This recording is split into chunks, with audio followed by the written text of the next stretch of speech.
I'm rolling.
Right. Good evening, ladies and gentlemen. Welcome to this evening's Community Environment and Partnerships meeting. The usual preliminaries. There are no fire alarms scheduled for this evening. Therefore, if the fire alarm sounds, please evacuate the building immediately. The fire exits are located at the rear and side of this room. Go down the stairs and meet in the War Memorial Park. Please note that this meeting is being webcast live on the internet. I'm sure that it is. Please can everyone turn their mobile phones off or to silent. Apologies for absence of substitutions. We have one apology, Councillor Diane Taylor, and one substitution, Councillor Bean. And also we've got two new permanent members of the committee. So welcome back to Councillor Cousins and welcome to Councillor Gavin James. Do we have a nomination for Vice Chair? Right. Aye, good man. Right, any declarations of interest in relation to matters on the agenda? No declarations of interest. Minutes of the last meeting, can I move that I sign them as a correct record? Councillor Cousins, hang on, I saw a hand. Thank you, Chair. Just a quick question. On page 6, under Resolve 2, it asks you as Chair to consider whether it was appropriate to look at Basingstoke Town Centre footfall to either CEP or EPH. I haven't seen or heard anything and wondered what your consideration and judgment was on that, please. I was going to cover that under work programme. I have discussed it with the chair of EPH and it is on the EPH work programme because it's an economic matter, so that's where it belongs. Okay, everybody happy with the minutes? Good, thank you. Which brings us to item 6, briefing note on recycling bring bank provision, and the portfolio holder, Councillor Eachus, will introduce it for us. Thank you, Chair. Just say I have two officers with me to introduce, John Elson and Colin Rowland, both of who you probably all know from previous committees. This is a briefing note just on the recycling and bring banks in Basingstoke and Dean. Details all in the briefing note. It is only a briefing note as opposed to a detailed paper because, as you're all aware, we're in the process of re-tendering the joint waste contract with Hart, and obviously any changes or reviews etc. of the bring banks and the recycling facilities in the borough would have to be in conjunction with the new contractor who will be appointed early next year. So this is just to give some information as how matters are at the moment. There's also a review of all the materials that are going in there etc. And then it is proposed that once the new contractor has been appointed and the officers have had a chance to discuss these matters with them, that we will bring a more detailed paper back to this committee. So any questions? Councillor Jones. Thank you. Can I just have clarification on 5.3 where it says £120 a month plus recycling credits? Is that right for the glass? Sorry. The money we receive, 120 a month, is that the right figure? Seems rather low, but... So that's the figure for the paper income.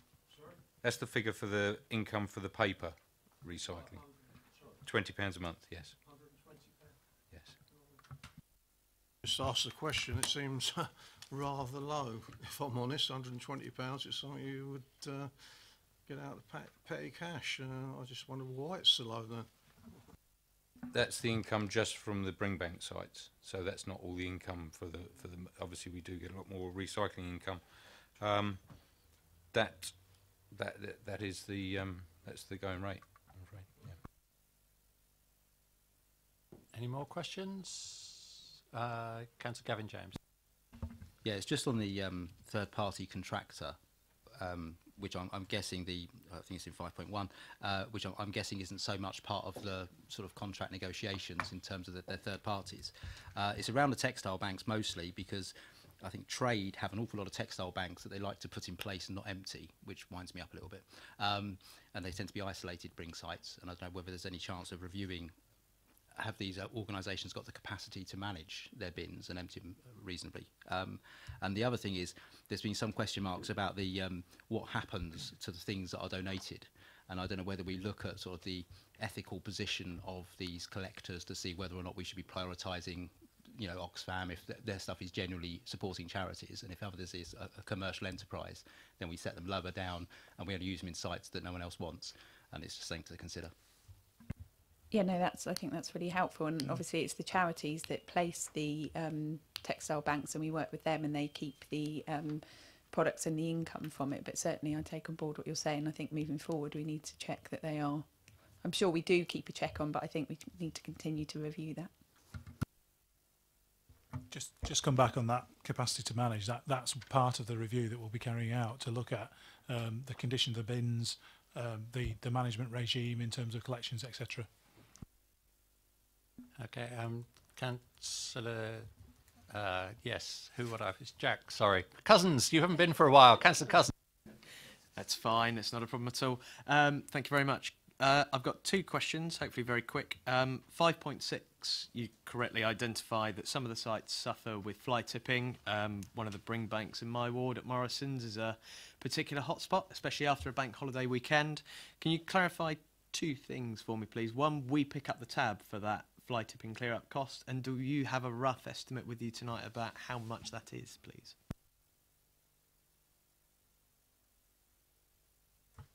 It's something we can bring. We can provide that information. We don't have that to hand at the moment. Sorry. Sorry, I will just say we are aware of Morrison's, and the officers do it. I know it is an issue, but we are doing what we can and do speak to other officers about it regularly. So that's fine. And then my second question was on 7.1, where it talks about what the budget is, that it's 76,000. Just wanted to get the officers' view of whether they thought that that was a sufficient amount of budget, or are they looking for that to be improved in the budget that we're looking to approve in February? So there is no intention to increase that funding at the moment, and in fact, as I say, with the new contract that we're letting, the intention is to try and incorporate some of that work. So we would hope to be able to reduce that funding, that budget. Okay, thank you. You can come back to that in debate if you want to. Councillor McCormick. Just a brief question really on the table, section 5.1. So you've got textiles from various sources, but I'm not sure how much of these textiles are textiles that are of a wearable quality, and how much are, if you've got things that are completely worn out and wouldn't likely be going on sale in a charity shop, whereabouts they would be collected. I'm not sure if we can check with the officers whether that's something we can work out, but I'm not sure it is, because people obviously bag it up, and that was one of the issues when we were looking at the contract, was how can, you know, people want to have the options to either take it to a bring bank site in one of the supermarket car parks, or give it to a charity who leave bags outside your property to collect the following week, or take it to a charity shop. So I'm not sure we would ever know how good the products are that go into the bring bank sites. But No, just to confirm, yeah, we don't hold any information on that. Whilst we have overall tonnages, we don't get any details of the material or where that material goes to with the textile. Where's it's the charities that collect it. Well, just brief redirection then. Perhaps it's worth approaching the charities themselves to see what their expectations are, because there'll be residents out there, myself included, who'd like to be given a bit of a steer on what kind of textiles they're looking to use, and which of those collectors would take non-wearable ones, because if you're donating something to a charity shop and they throw it away, there doesn't seem to be that much point in donating it in the first place. I'm happy to answer that question, actually, with the voluntary sector in my portfolio. When we were looking at issues around textiles recycling, I went and spoke to at least 3 of the organisations who run charity shops in our borough, and all of them do sorting in the back of their shop. And at the very least, if it's not of a wearable, well, actually they have 3 grades. The grade that they want to keep for their own shop, the highest grade. The second grade that they send back centrally, and somebody decides whether they want to sell it at a different shop. And the third grade, which they call rags, which goes off per tonne, relatively cheap price. So I believe all charities will take absolutely anything, even if it just goes into the rags selection. Certainly that's my experience as well. Any more questions? Just a point there, it comes back to the previous question about ethical recycling, and we will look at that as part of the review that we're carrying out and ask that question of the other providers. Right, is that it for questions? Great, Chips? Yes, sorry, proceed. Thank you, Chairman. No, it's just out of interest, really. How are the charities measuring this tonnage? Is it that you know the weight of the container and they go over a weighbridge, and they're obliged to do that when they're picking them up? How actually does it work? So yes, it will be the vehicle that collects them will be weighed. They know the weight of the vehicle, and then they work out the weight of the material that's in the back of the vehicle. Okay, right. I mean, we're not asked to make any decision. We're asked to note this report, but I mean, we'll give you a brief opportunity for people to make comments if they want to. I hope we will all agree with the proposal that's in here somewhere, that it should come back to us next year once we've had a chance to discuss it with the new waste contractors. So, I mean, if anybody disagrees with that, please let me know, but I'm assuming otherwise that we'll all agree that. Yeah, and if anyone wants to say anything else, Jones first. Thank you. It's just about, well, it says next year about the pilot schemes for the recycling, extra recycling. I'll just put my ward forward, and I've spoke to a few of my colleagues from the Labour side, and I think a lot of them would be looking to have extra recycling in their wards. So if you put that down as a marker for me, that'd be great. Thank you. Okay, we followed where that was from in the paper. Yeah, okay with that? Okay, Councillor James. Yeah, it's the mention of charity shops. Whenever we do our thing about recycling, we always talk about recycling as the absolute god of what to do with rubbish. And of course it's not. It's better than incinerating, but it's still pretty bad. Not using is the best. Reusing is the second best. And I think whenever we look at our next sort of campaign to encourage recycling, more than anything, we've got to encourage people to reuse. And charity shops, I suspect what goes into these bins is generally rags, reprocessed, and comes back as blankets to go somewhere. What we really want to do is encourage people that've got good stuff they want to get rid of, actually take it to a charity shop, reuse it, put it back on sale, and let someone else have an opportunity to use it. And that actually reduces the overall waste. And certainly things like books, you know, they can be read by 1,000 children. So I think we need to encourage more taking stuff to charity shops. One, it helps the charity, but also it makes a massive impact on the environment. Yep. It's something that we're working with Project Integra partners to look at in terms of reuse and further up the waste hierarchy, and it is something that we were looking at in terms of campaigns, etc., going forward into the future. It certainly used to be the case that the Salvation Army bins made it clear they wanted reusable clothing in good quality, whereas my memories with the one I used to use, which is the Hampshire Air Ambulance, if you had stuff that wasn't suitable as clothing, they would take that and just get money out of the textiles. So clearly there is some people. There are messages out there. People are making it clear, but not necessarily everyone. So I welcome the commitment to doing some more work on this. Any more comments? Okay, we're all happy if we move on to the next item. So, temporary change of portfolio holder. We're now on parking in residential areas. And Councillor Simon Band's going to introduce that for us. Thank you. Thank you, Chair. Just to say that I've got Tom Payne and Adrian Morgan with me as far as officers are concerned, so they'll be able to answer any detailed questions about schemes, which I'm sure we might get into on this paper. But as an initial introduction, this is really a revisit. We were here 12 months ago looking at the parking in residential area scheme that we have as a unique initiative here in Basingstoke and Deane as far as the rest of the district councils in Hampshire. And in this report we've got the schemes to date, articulated over the years, the number of spaces, which streets, and the number of schemes. And fundamentally, one of the things that we were asked to do 12 months ago was to look at how we could accelerate this programme. So we'll see that there are more schemes in the year 17-18 and a relatively long proposed programme of schemes for 18-19. Along with, I think, as a borough, we've always appreciated that the approach that was needed for parking was what I would call a blended approach, so a requirement for looking at roads to see if extra spaces could be created, but also whether additional enforcement was required, which is why we've also put in the programme of traffic regulation orders. And of course, I know parking is an issue for every ward member in the borough, and that has also come out through lots of organisations with our launch of the Inconsiderate Parking campaign, where we've had a lot of approaches from ward members, from parish councils, from schools, from the Neighbourhood Watch, and from our partners, because we were lucky enough to get the Hampshire Constabulary to join us with this initiative, as far as looking at how we can get people to just park more considerately, to make the maximum use of the capacity that we do have on our roads.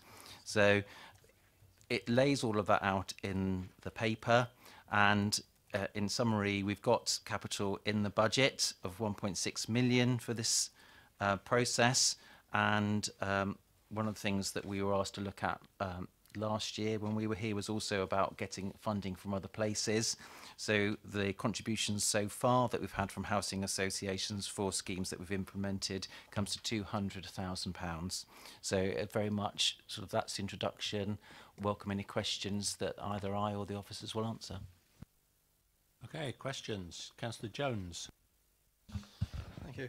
I didn't see anything about drop curbs in the past. That has been we've assisted with some drop curbs in different wards, and that is one way of getting people to park on their gardens or wherever by using drop curbs. They're very expensive, and not everybody can afford the drop curbs. So, is there anything in the paper or anything coming up about drop curbs?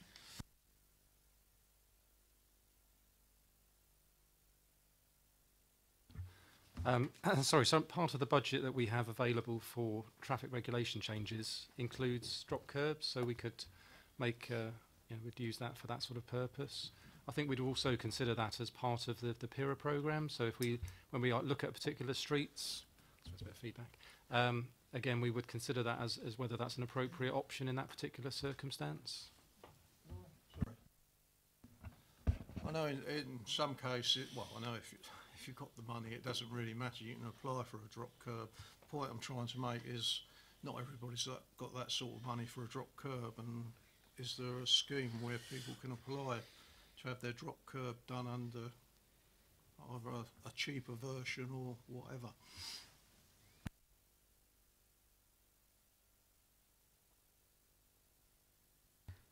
Hi. There is a contribution for disabled people towards the cost of drop curbs funded from this programme. Sorry, can you, I'm a little bit deaf. Can you speak up? Yeah, sorry. There's contribution of up to 50% towards disabled persons for the cost of drop curbs from this programme. Is it just... Hang on. disabled? You'll need to switch this microphone off, and then... Okay, Councillor Jones. Is it just disabled person, people, or is there anything out there for people who just haven't got the money, which would solve a problem in the ward more than,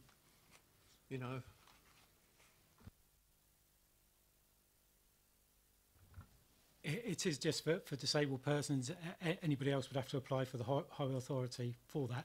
Having said that, as part of the parking and residential homes programme, so we're looking at a specific scheme, and there was scope to do. That's something we could explore with the public and with ward councillors as well as part of that scheme.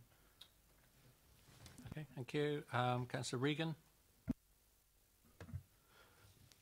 Thank you, Chair. Just at the bottom of page, I've got this modern technology here. Page 24, there's schemes for 2017 to 18. It's got, obviously, I'm going to be totally selfish here, mentions my ward, but it's got TBC to be confirmed. Does that mean it's not on it, or is it just haven't found the money for it yet, or what? That particular scheme, the TBC, just refers to the spaces. We haven't looked in enough detail to be able to clarify exactly how many spaces we could put in there. That will be subject of discussions with the public and ward councillors as well. Thank you. Carrying along there, Councillor McCormick. Thank you, Chair. Got a number of questions and presumably have opportunity for comment later. So my first question was section 6.1, financial implications, page 21.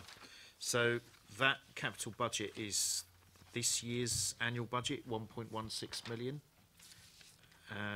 And topped up with 200k for this year from local housing associations. Yeah, you'll get an answer. They're just working out who's going to answer it. No, that's the budget, sorry, over the next 3-year programme. So yeah, we don't spend 1.16 million each year. It's a rolling programme.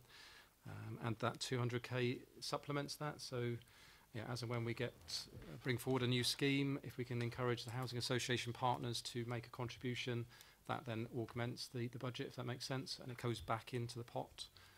So that's in addition. Right, thanks for that. So on page 25, on the programme investigated 2018-19 onwards,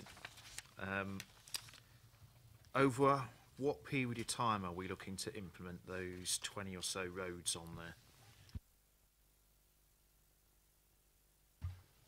This is the programme over the next 3-year period.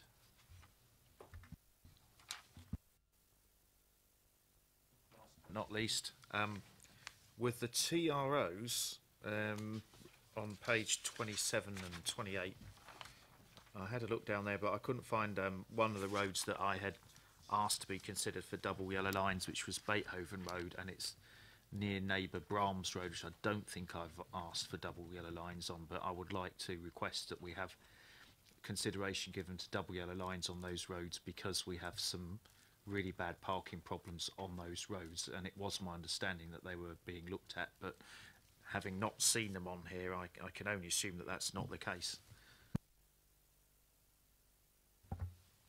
Hi. The schemes that were undertaken this year were determined last year, and it may be that the requests are still to be assessed and could be considered for next year's programme, subject to county council funding. We do receive a lot of requests, typically 100 new sites every year, so we have to assume some sort of priority, but both those requests, both Beethoven and Brahms, are listed to be assessed. Okay, thank you. Councillor James. Yes, thank you. I spoke to a resident the other day. I don't really have this on my own ward, but as a county councillor, I'm getting it now, where someone was approached me about where they sat on the list, and I had to tell them I think they were 191st or something on the list. And he's 78 and he's desperate for a parking space because he can't walk very far. And I had to explain that the current rate, he will be about 107 by the time we get round to him. So what's is it a resource challenge? I mean, what can we do to increase it, particularly with electric cars, and have this vision of extension cables running across streets and down roads and everything? How much can we get? How can we get the scheme quicker? And what would you need to get the scheme so everything gets done at the moment in the next, say, 10 years? Or certainly by 2040, when electric cars are, that's all we've got.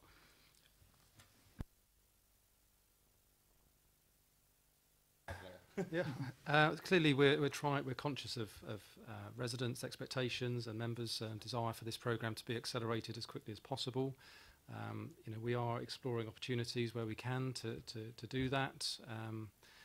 There's a finite resource, effectively, though, in terms of officer capacity, not least of all, in terms of being able to go through the process of designing a scheme, consulting on the scheme, taking on board those comments, amending it, going out to consultation with members, and then going through the process to implement those schemes in due course. So, we are conscious of that. We will try and explore other opportunities if there are any further opportunities available to us to accelerate the programme. And we certainly have, over the past few years, been able to increase the number of sites that we've been able to look at each year. But there's no sort of quick fix. And in terms of reviewing the list, the area where I've got the problem, my predecessor decided double yellow lines were a really good idea to solve a parking problem at one end of the street. Unfortunately, that removed 15 parking spaces that were desperately used by the people at the other end of the street. So that top end of the street can now get into their close because the double yellow lines are there, but the bottom end of the street can't get in at all now and park because there's... So when do we review? I mean, I imagine there was a sophisticated criteria used to establish the list and priority order. What's the process for reviewing that as things change? As sort of Beethoven and Brahms, once the double yellow lines go, so access is safe and sensible, there's a knock-on effect, and that might then move them up the list. How do you sort of process that? I think we are prepared to re-examine particular roads if there's been significant changes in those areas. Certainly we've had new requests come through to us, as Adrian's alluded. Every year we get a significant number of inquiries. If you think the circumstances have changed significantly since the last time that our road was assessed, then do come back to us, and we will happily look at that again. Councillor Rowland. Thank you, Chair. I just wanted to clarify something. With the dropped curbs, how much is a dropped curb for a resident? There is no set fee. It would depend on how wide the footway is, whether there was a verge to cross as well. A typical figure might be £1,000, but it really would depend on the length of highway that had to be crossed. Sorry, just one more. Also, you mentioned that some of these drop curbs could be carried out under the scheme. Do you know how many have been carried out under that scheme? Or is there a way of saying? Offhand, I don't. I could look back at that. But in a lot of cases, it just isn't an option. Typically, housing layouts, Southam, Butskin, Brighton Hill particularly, they don't face the carriageway, so that's not necessarily an option. But there have been other schemes, Falkland Road in Popley, where we actually, there was more than a dozen drop curbs incorporated as part of that overall scheme. Councillor Richards. Thank you, Chairman. Yeah, a general question, really. I've never attended a thing on parking before, so it's interesting to listen to this. What is your opinion where you have wide grass verges? What is the opinion? I mean, are you prepared to go in and dig those up, put in spaces? I'm thinking in particular of Huntsmore Road in Tadley, where people do tend to park on the grass verge. They just pull on and make a mess of it. But I see recently they put some bollards up, actually, to stop. It's not in my patch, but it's nearby. And I see the bollards have gone up. It's obviously stopped people going onto the grass verge.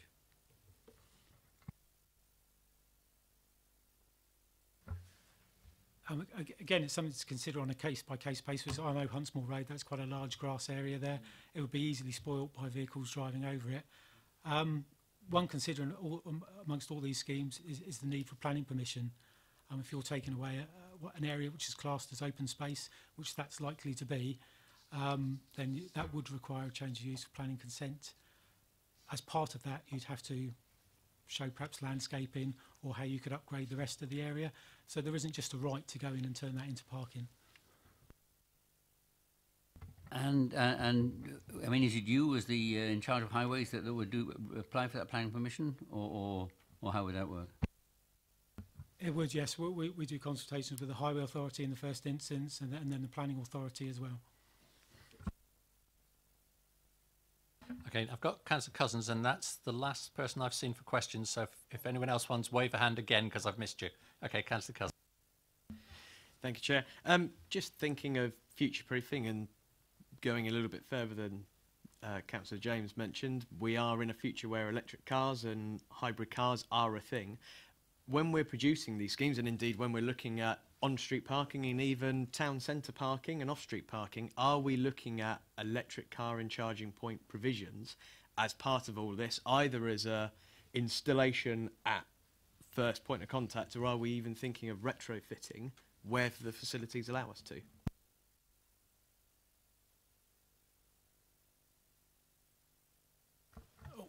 We had a conversation actually on Monday with an electric charge provider, and they were talking about the significant investment they have to make in providing those facilities, and they obviously have to do it on a commercial basis. So they're interested in coming into our car parks, and obviously we need to look at the procurement implications of that because there are other providers, but they're interested in coming in, offering us some income and providing some electric chargers in our current car parks.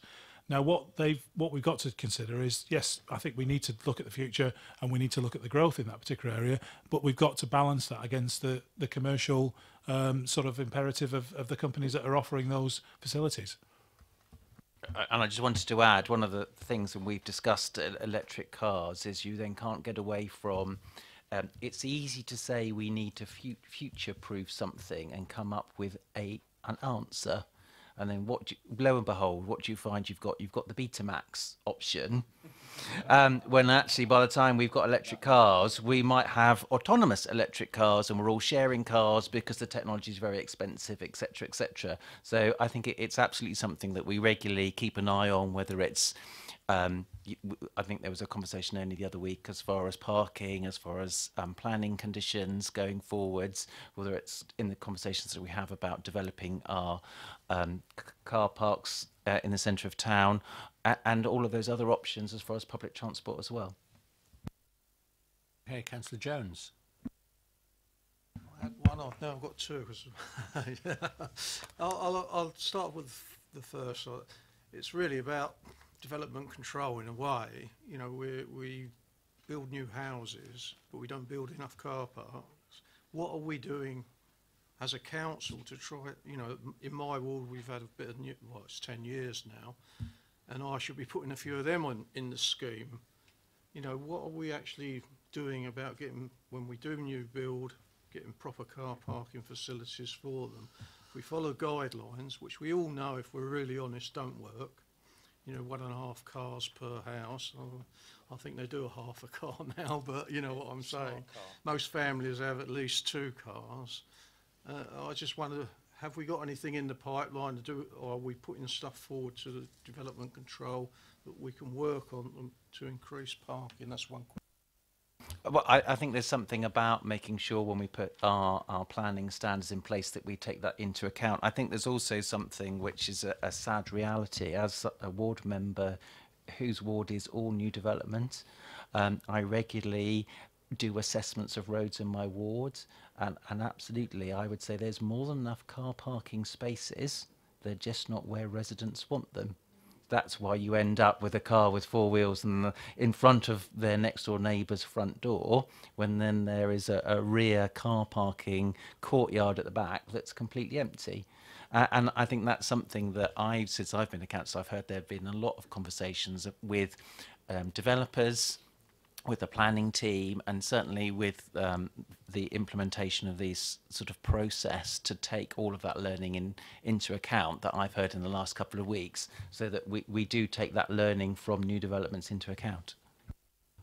Well, I would say I would disagree with you, because where we infill now, especially on estates and things like that, that means car parking spaces disappear. And I'll quote you, Wiltshire Crescent, for instance, brand new, supposed to be a bus route. Well, you try and get a bus up there this time of day, you wouldn't. There's no spare parking because it wasn't provided. It was a minimum, and it doesn't work. Now, we're not going to change that at this committee, but what we need to be aware of is to make sure we've got the right processes in place at DC to make sure it doesn't happen again. My second question is about public parking in town. I think it's Jacob's Yard, which I use quite regularly. I was quite disappointed that we were giving 2 parking spaces away for a developer who was altering the pub, or whatever they call it these days.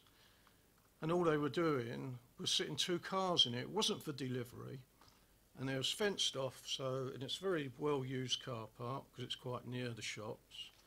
And sometimes we should be looking at the people who actually use it, which is i.e. our residents, and we're giving it away to businesses, which was originally it's gone back to normal parking now, but it had 2 spaces marked out, and basically they were sitting empty most of the day, or a couple of times I've been there, and when there was vehicles there, it was cars, it wasn't delivery trucks or anything else. And I think we should be aware that residents deserve parking before some of these other people. Thank you. Yeah, officer's been working on an answer. I don't know whether it's ready yet, but it's... Yeah, I understand that particularly it was about parking for welfare facilities. So, you know, there's toilet facilities that are in these spaces. It's for deliveries of materials as well. They do park their vehicles there.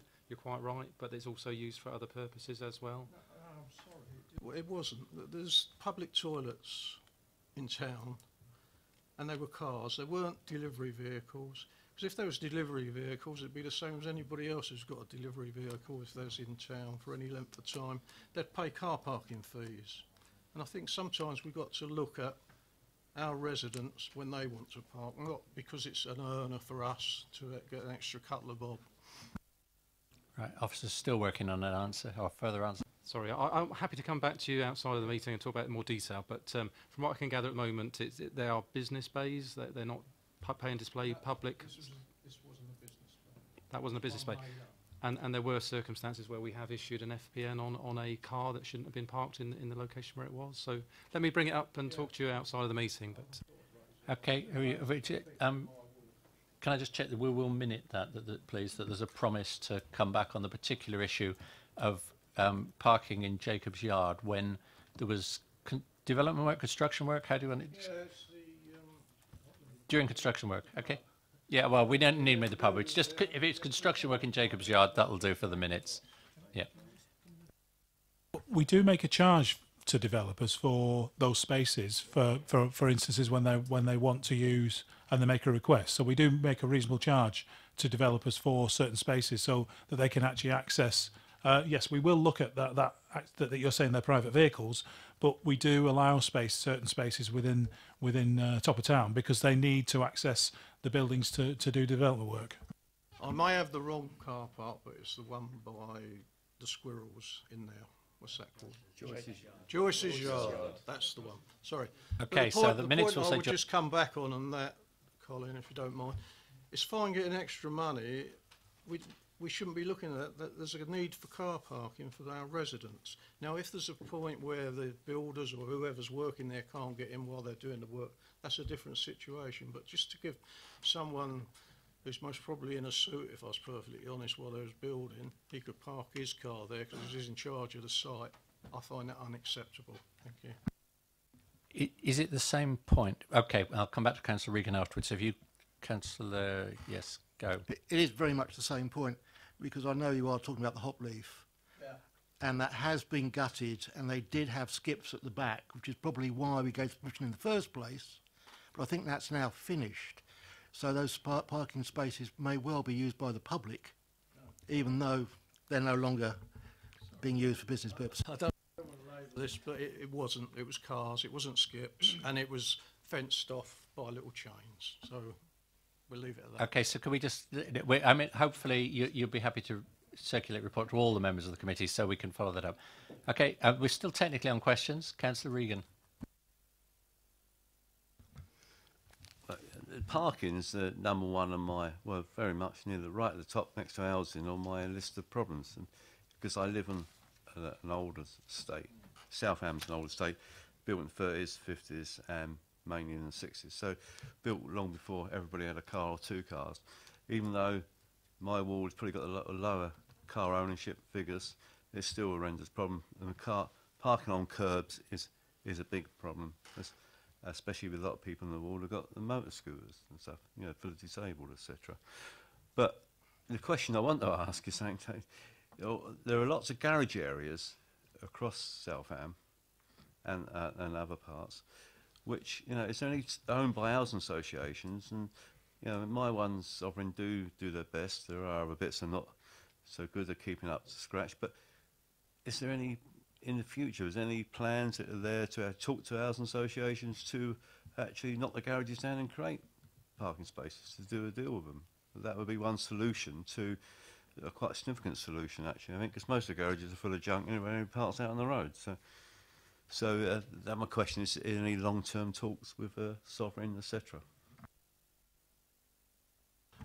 There are conversations being had about those garage areas, about redeveloping them, etc., etc.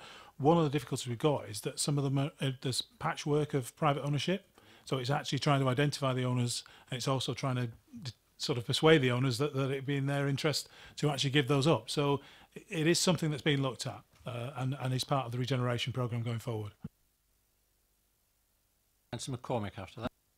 Yeah, I think this may have been one that slipped through the net, but it's quite an important one. Section 5.2, page 21, HCC saving proposals. 5.2 especially. I'm a bit concerned about that. I'll revisit that with comments. But basically, what is the impact of this Transformation 2019 likely to be on this parking programme, given that we have entirely funded it by ourselves, and I don't really see what business it is of HCC to tell us anything about the programme when we have taken it upon ourselves to do it, and there doesn't seem to be any financial impact to them of us doing it. It won't necessarily affect the programme, but it affects the other works that we're doing as well. So the the TROs, the traffic regulation orders, and the other work that we do to complement the programme. So in terms of the impact on these other areas, so does that include things like parking patrols, handing out parking tickets, and some of the other things that we're doing, as well as painting double yellow lines and some of the other things? The proposals themselves are not clear yet, but having looked at them in sort of outline, that could be an implication. Councillor Cousins. I don't have it, so that was the question that's just been asked. I don't have anyone else has indicated they want to ask questions, so we can move into debate. Again, I think we're mainly asked to note this, but if anyone wants to make any other points they think we should capture, please say. I saw Councillor Regan first. Speaking as a disabled person who uses the buses, some of this could be about parking. It's about educational, isn't it? You like parking around the back and using your garage if you've got a garage, and not thinking you've got a divine right to park outside your front door as well. Actually, hence people park up on their curbs and stuff. So, you know, if I wasn't an elected councillor, I'd have a lot more to say. But I think, but what I would say that Adrian's done well for us in South Ham. I look forward to him doing a lot more for us. Good, thank you. Councillor McCormick. Thank you, Chair. Well, yeah, in noting this report, it does appear that we have got a increase in the number of schemes coming forward in future years. This scheme is getting on quite old now. You know, initially when it was started 10 years ago, we had maybe 3 schemes a year, and now we're looking at maybe 6 or 7 schemes a year, and maybe 21, 24 schemes a year, looking at the next 3 years, 2018, 19 onwards, which is good in itself. But in terms of the overall delivery of 400 or so schemes, you know, at the moment, if we're delivering 10 a year, it's still going to take us 40 years to complete. So, and I appreciate that we will have to find the money to do this, but given that this is probably number 1 or 2 in many of the councillors' inboxes of residents' complaints, I think it's probably worth the effort, and the public will see significant justification in providing additional parking and enforcing additional enforcement where access is an issue. My main concern is this section 5.2 HCC saving proposals. Mainly 2 impacts on it. The first is the fact that they want to take everything in-house and do it themselves, parking enforcement. So that means there'll be less of it because they'll be looking to save money. They'll be looking to have a cross-county standard delivery model, which almost certainly Basingstoke will lose out on because other parts of Hampshire won't have the same parking problems that we do. Smaller towns, not new towns. Number of reasons for that. Also things like traffic regulation orders and highways management in general. I think, and I'll propose we have a resolution on this, or whatever we see fit, how best to progress this forward, that we retain control of traffic regulation orders, parking. We retain our agency agreement. We've got more money than they have. We can deliver a better level of service, and our residents are telling us that we need to deliver a better level of service on that. My second concern is the impact that some of the other things they're looking at doing to save money with Transformation 2019 will mean that this programme will lose money as we divert funds to support some of the other services that may take an impact.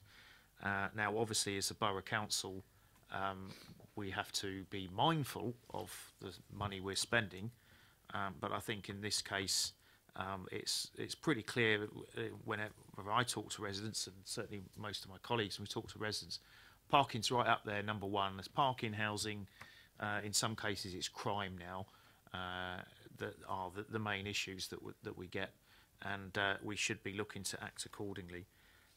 So from that point of view, if there was scope to increase, I mean, £1.36 million over 3 years sounds a fairly substantial amount of money. But if we were going to significantly accelerate the programme, then I put it to this committee that we need to find significant extra amounts of money, and we need to ask the portfolio holders to go away and look at that with respect to future budgets and see how we can bring that about. Okay. Can I actually take those points in reverse order? Unless anyone disagrees, or unless the officers would want to respond to it, I think we could we could probably agree that we would like to recommend that we, as a council, I'm not sure the portfolio or officers, make representations to HCC that we want to keep the agency agreement. But I think it's in there that they have the gift to cancel it. We can't stop them cancelling if they choose to cancel it. But I think we would want it to continue. Anyone, either members of the committee or officers or portfolio, that would disagree with that, I think we would want it to continue, and we would want representations to be made on our behalf that it should continue. Is that correct? You're not telling us that would be an unwise thing to resolve? No? Okay. So that's the easy bit done. So, it's all right. In relation to the other point, can I ask that we look at paragraph 3.1, and then we can all debate it. But let's read this first, because Councillor McCormick started with 400 roads. So, of the 431 roads put forward by residents and members, only 152 were assessed as having a shortfall of parking spaces. So I take it that's the sort of maximum list of ones that we would consider doing, about 152. And then of the 152, we worked out which were the priority ones, and there were 29 of them. And of the 29 of them, no solution was considered to be delivered at 3 of the sites. Now, I'd suggest that's likely to apply generally. So out of the 152, there will be a significant number which there is no land to put more parking spaces on it. So we just need to keep the scale of the problem. It's not 400. It's the feasible ones where there is actually a shortfall is likely to be a lot smaller. And I presume there's no way of knowing how much smaller till you've done the analysis and seen which ones haven't got usable land. But I think it is a much smaller problem. And whilst I hope we will all again pick up your first point, Councillor McCormick, that we welcome the fact that the programme has speeded up and that we're getting more this year than we've ever had before. So that's very welcome. Now is a chance for others want to say what they want to say about whether we still think even more needs to be done in future. But bearing in mind, as I say, that it's not 400, it's 152, and many of those won't actually be solvable. Councillor James. I still completely agree with Councillor McCormack. I think we prioritised 152. I think there's a view that some of the other schemes that were put forward and looked at, we've got those situations where are we using the existing provision appropriately, as I think the portfolio holder mentioned. I think there are other schemes that keep coming up, and it's unfortunate some of the newer developments are coming up in that because of the parking standards that were prescribed, I think, by a previous government that you had to have in place. And I think for East Drop it's 0.7, which is ridiculous. But that's where we are. I have spoken to, there was a briefing the other day where this was mentioned, which I attended, where it was made, Councillor Fell took it on board that they need to be looked at, because obviously any developer only has to go to the parking standard and say, that's how many parking spaces I'm providing. They'll get their planning consent, and if you stop them, they'll appeal. So until we change that policy, which is in his gift, we're kind of snookered. Obviously, in terms of the future-proofing, I appreciate we're not going to go and put electric points, I think, in every street at this stage, but we've got to recognise that in 20 years' time we might have to, and start planning ahead for that. The reality is, like most of us, will go to bed tonight and leave our mobile phone on charge, and wake up in horror when we wake up and find it hasn't charged. The same will be of cars, and it's great that we're having these in pay and display car parks, etc. But actually, in some of the short stay car parks, they're probably not, that useful. I know there's rapid charge in place now for some of the newer cars, more sense in long stay car parks, but mostly overnight. So I think we've got to remember this is a capital scheme, not a revenue scheme. And I appreciate it's different because officers' time is probably the critical bit, because you can have as much money for tarmac as you like, but until the officer's gone out, measured it, worked out what's possible, worked out where the drains, manhole covers, etc. are, and how you can move a street lamp 3 inches back, you can't actually get anywhere. I think we should, and the portfolio is here, it's a capital scheme, not a revenue scheme, so therefore there is money, we can find it. You can always have a reserve for it, and if at the end of it we run out of schemes to do, that money's put back into the pot. But let's have the money available and properly resource our officer capacity to make sure we can sort of speed ahead with these schemes and keep on top of them. And hopefully at the same time, Councillor Raffel will start doing his work to make sure we don't create any more schemes in the future that create the problem. Councillor Cousins.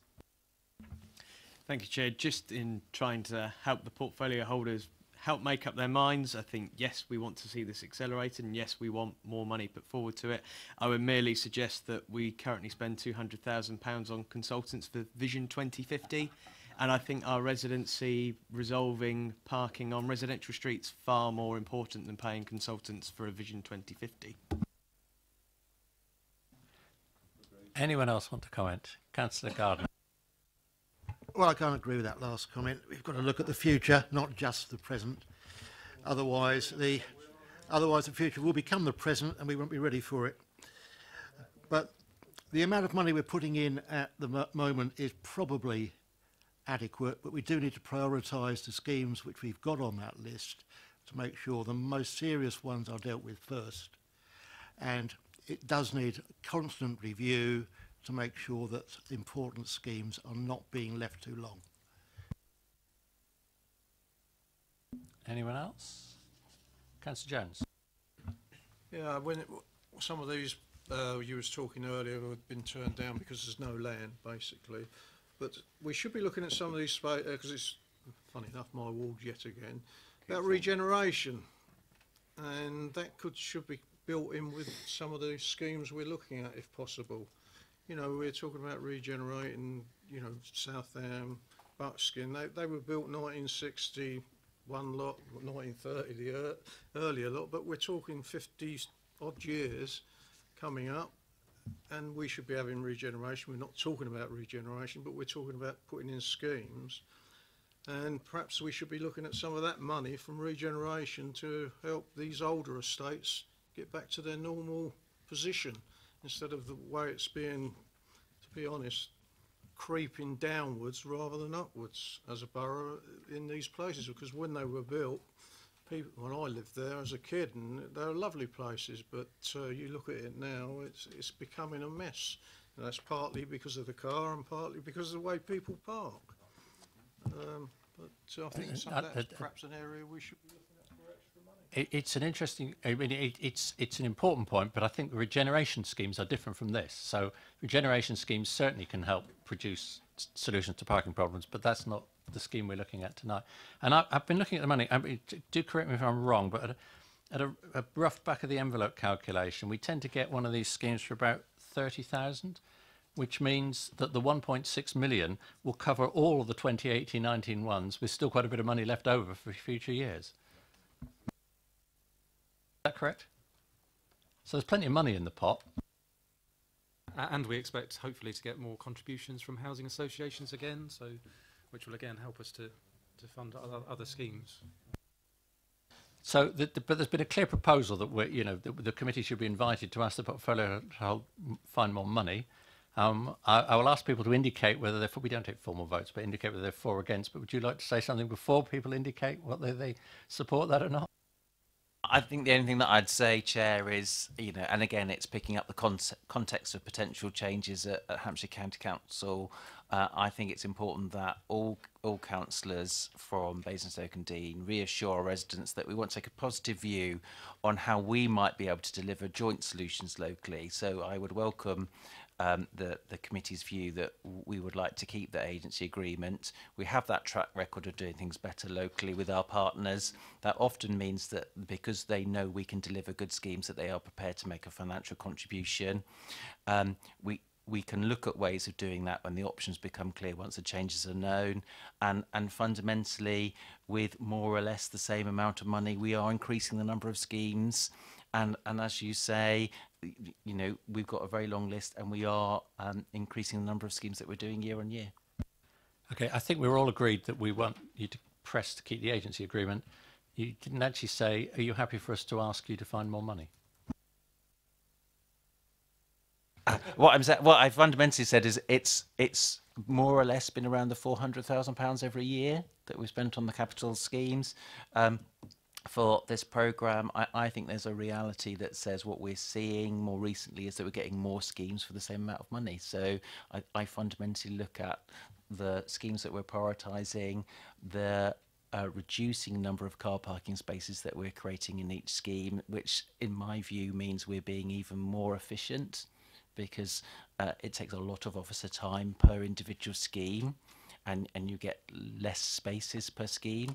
So I think there is a reality that says at the moment we're being very efficient, and I would remind the committee that this is a unique scheme, this is a unique budget for a district council in Hampshire. So perhaps we can coalesce around the view that there's enough money in the pot for the moment, and we would like it to be kept under review and topped up in due course when that's necessary. Is that something we could all agree on? Yes, I mean, yeah, and I'm going to. If we could all agree on that bit. There may be more we want to say, but at least let's get that bit agreed. So that's okay. Councillor McCormick. Well, on that note, I think one of the driving factors behind looking at expediting was the projection that some roads, residents might have to wait decades to get their improvements. I would like to set an aspirational target that we try and deliver at least 2/3 of these schemes in the next 10 years, so that we're not saying to any group of residents, you'll have to wait 15 or more years for parking, because that's a hell of a long time.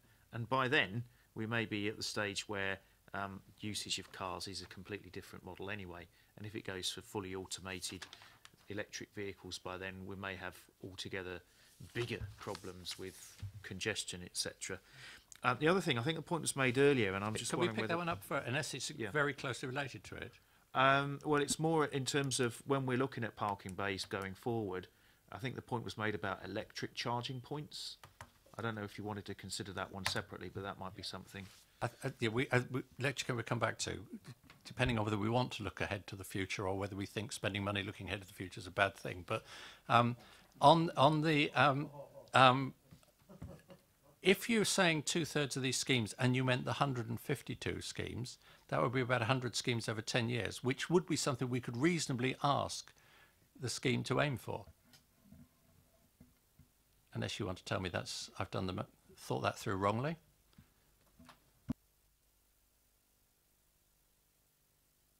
Letting the officers think for a moment.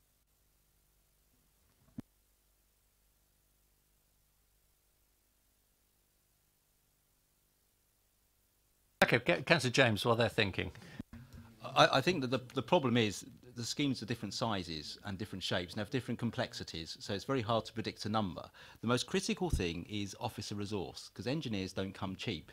And we can have all the money in the world set aside to actually put into tarmac, but unless you've got someone who can survey the site and then contact the relevant utility companies to move all their wires, cables, and check what's actually underneath that site and check retaining walls and all that kind of stuff, you can't progress the scheme. So I think the real message has to be, if you want to accelerate the scheme, we have to look. I think the current resourcing is like 30,000, which probably pays for about a part-time engineer, sort of, Thursday afternoons and all day Friday, and that's your lot. If you want to accelerate the scheme, that's the bit that needs to be addressed. We need to look at the officer capacity to actually draw up and draft these schemes, because we've clearly got the money to deliver schemes for the next 3-4 years as it stands. It's that resource, and that's what the portfolio holder needs to work on, is how can we build capacity with the officer team to actually build up the schemes and get them moving faster. Okay, that's 2 points to respond to, please, guys. Yeah, in terms of perhaps a commitment in terms of how quickly we can progress with this programme, I think it's difficult to make a firm commitment based on the fact that each scheme is very unique, and it takes, it's very difficult to quantify how much time that will take for each individual scheme to have considered and to come up with the options and to progress them and implement them. So, it's very difficult at this stage to put a firm figure on that as to how quickly we'll be able to progress. What we are clearly of a mind to do is to progress with all of these schemes as quickly as we possibly can. So that's probably the answer to the first point that you raised. On the other hand, if we did set you a target or invite you to set yourself a target, it would help you to understand how much staff resourcing you need.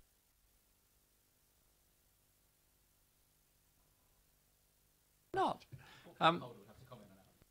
Well, Yes. Do you want to say anything about any possibility of getting? Is the 30,000? Let's just be quite sure that is what we're spending on officer time at the moment, and that is less than one full-time officer. And is there any possibility of an increase? But I think we're going to have a rather tight spending round this year, so I think the chances of finding more money this year are perhaps a bit dim. But perhaps someone would like to comment. I wouldn't want to repeat my earlier comment, Chair. You know, fundamentally, this is a unique scheme in Basingstoke. It has delivered a lot of car parking spaces and a lot of schemes already. And we all know money is tight. And we are planning to deliver more schemes this year than we have before and the year after. Yes, Tom. So it's going to just raise one extra point, which wasn't covered in the report, but I did think was quite interesting when the information came to me a few weeks ago, which is in relation to abandoned vehicles, because actually as Basingstoke and Dean Borough Council, we removed last year 155 vehicles in the town. You know, not at a huge cost, but if you liken that to extra car parking spaces, that's 155 extra car parking spaces. But just to take it into the round as to other interventions that we do that will support and create more parking spaces. Okay, right. Let's come back to the proposal, which was that we should ask people to aim for 2/3 of the 150 schemes in the next 10 years. Do anyone else want to speak for or against that? Against the garden. As an aspiration, it's fine. As a commitment, it's too rigid. Do you want to support it as an aspiration? I would. Others? I think we one or two nods. Should we put that in the minutes then? That we committee recommend that the aspiration should be to clear 2/3 of these schemes, the 150-ish schemes within the next 10 years. And do we want to invite the portfolio holder, while recognising it's not going to be an easy task, to consider whether he could find any resources for additional staffing if that is necessary to deliver that sort of rate of progress? Well, it's better than just ignoring the point, I think. Is that okay? Yes, I hear yeses. Keeping up with us. Minutes, jolly good. Which brings us to electric points. Now, I mean, the point that was puzzling me when we were talking about that is, I mean, these parking spaces, by and large, are next to the road. Drop curbs apart, you couldn't connect the residents' own electricity supply to their vehicle, whether they had one of these parking spaces or not. So I'm not quite sure what's being proposed. I see the point about thinking ahead about electric vehicles. I'm not sure how that relates to this scheme. So, Councillor Jones. I think the point is we don't know what the future holds. At the moment, you know, if you go to some of our pay and display car parks, you'll see these little electric power points you plug in. As we know, our mobile phones can now sit on pads, and there's talk of, in some countries, they're developing these pads where you park above it and the electric can go through to your car that way. There's also views that street lamps can have power points on them, so you can park by the side of the street. As long as you're near a street lamp, there can be 4 or 5 cables coming out of a street lamp, and etc. So we can't do anything specifically because we don't know what the best fit is for us and what might exist in 10, 15 years' time. What we do know is you'll need to be able to park. And if you're bumping up the curb and driving up a bank and parking sort of 27 miles down the road from your house and all that kind of stuff, that's where there's a problem. So we need to create formal parking spaces in the first instance. And at the moment, in a lot of areas, there are no formal parking spaces. It's just bumped up on curbs somewhere and on grass areas. And there's no way we're going to be able to attach them or plan for them. So it's just making sure we create the bays as quickly as possible so everyone's got a parking bay. Anyone want to comment on that? I mean, I think... Yeah, I mean, I doubt if anyone would disagree that we ought to be bearing this in mind as we do these schemes and seeing what's possible, but taking the entire point, which I think was probably the portfolio holders, that things may be, you know, which you've just repeated, actually what's required in 20 years' time might be different from what we imagine will be required in 20 years' time now, but we should certainly keep it fully under review and, you know, future-proof what we're doing as much as possible. We are looking at, as most members will be aware, a transport strategy for the borough over the next 10, 15 years, which then feeds into what we're doing in the 2050 vision. And part of that transport strategy will be looking at that. What is the impact of electric vehicles? What's the impact of driverless cars? And what effect does that have on the transport system that we currently have? what public transport facilities that we provide. So that transport strategy will start to look at those sort of questions that are being asked about electric vehicles, about charging, and about vehicle capacity, etc. in the future. As we said, future gazing is very difficult, so we're not going to come up with the answers. But we are starting to look as to and to try and predict what may happen, so we can actually plan for Basingstoke's future transport provision. Okay, fine. So I'm sure the minutes will capture something about looking ahead to what might be coming down the road with electric vehicles, and so far as possible, building that into our thinking as we design schemes. It's all right. Councillor Regan. Well, I'm going to speak for public transport. If you're doing a transport strategy, you can't have a transport strategy when the county are cutting funding in the next round of cuts on public transport. And thankfully, at the moment, the borough fills some of that gap actually quite well and serves my patch. But you can't have everything in the car. There's got to be a balance with public transport. Otherwise, congestion and car parking and acceleration of car ownership will clog up the road. So there's got to be some commitment, hopefully, in the transport strategy to a proper public transport scheme. I mean buses. Yeah, well, whether it's buses or something newer, we'll wait and see. But you're entirely right. But I don't want to pinch scrutiny's interest in public transport. So I don't think if you're okay, we noted you said it, and it's entirely right, but it doesn't need to be in the minutes. But can I just check what we do need to put in the minutes, which was the point because we've been asked to note the progress, that we are pleased that there'll be more schemes this year than there have been before. So we are thankful to the officers and the portfolio holder for that. Anything else we want to say on this topic, guys? Okay, thank you, officers, for being with us. Thank you, portfolio holder.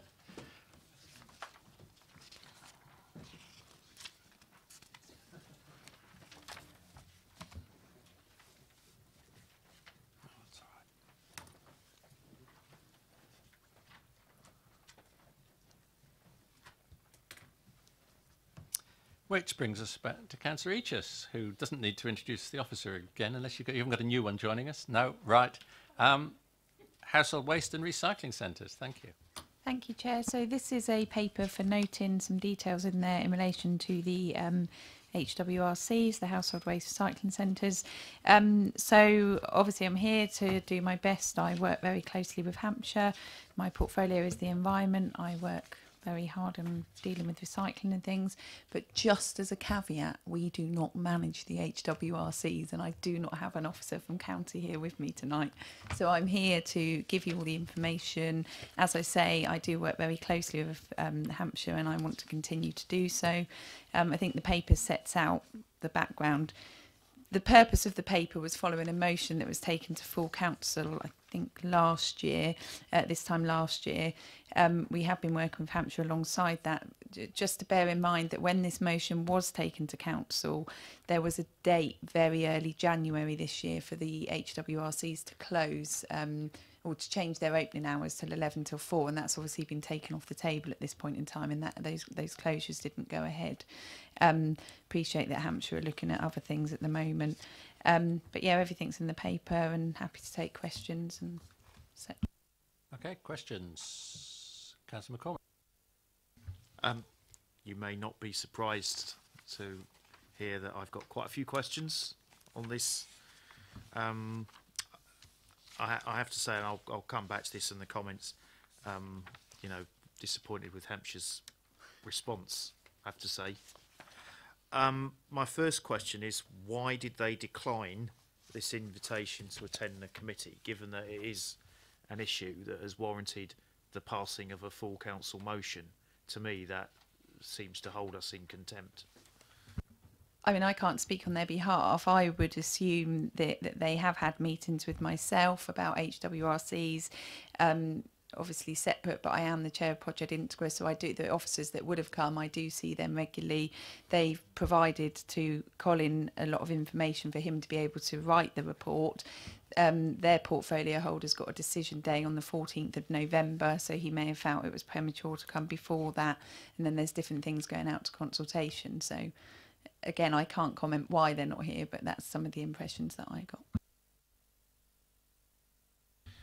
Okay, well, I'm disappointed nonetheless, because this is where it's at, and they should have come. They should have known what we were talking about and the gravity that we had. And I appreciate there may be a portfolio decision day or whatever, but taking it in line with other comments from other people on the county council, most notably the leader Roy Perry, there does seem, I get the distinct impression that the county are holding us in contempt. We collect their council tax for them. They'd be well advised to remember that. 2.5.1, there doesn't seem to be any mention of our offer through the motion. So I'm not sure whether they have even considered it or not, or whether they've just ignored it. No, absolutely. We've considered it at length about taking over it. The paper explains that. So Hampshire County Council have a contract with Veolia which includes the HWRCs, which is a disposal contract, and that continues to 2030, and that's a huge contract. So for us as just to come in and say we now want to run Basingstoke HWRC, they would put them in breach of contract. So of course that HWRC, I'm sure there's a way to come out of that, but there would be contract consequences for Hampshire, which would then cost us. But they're not totally dismissing us at all, because at 6.3 we have said that it does say, as highlighted, there are significant costs and contractual implications that would need to be considered if this council were to take on the responsibility for managing the HWRC, but the council will continue to work closely with HCC in an effort to improve the service, so could include things like augmenting the service provided. So Hampshire aren't totally against that, and as the time goes on and decisions are made, we will look to do that. But I think the point is they are in a contract, and to come out would cost them money, which in turn would cost us money. So I accept there may be some kind of cost associated with coming out of a contract early. It's arguable, if you ask the residents of Basingstoke, you probably have, what their view is of that contract, especially when they appear to be in breach of it by introducing charges that wouldn't have been in place when that contract was drawn up in the first place.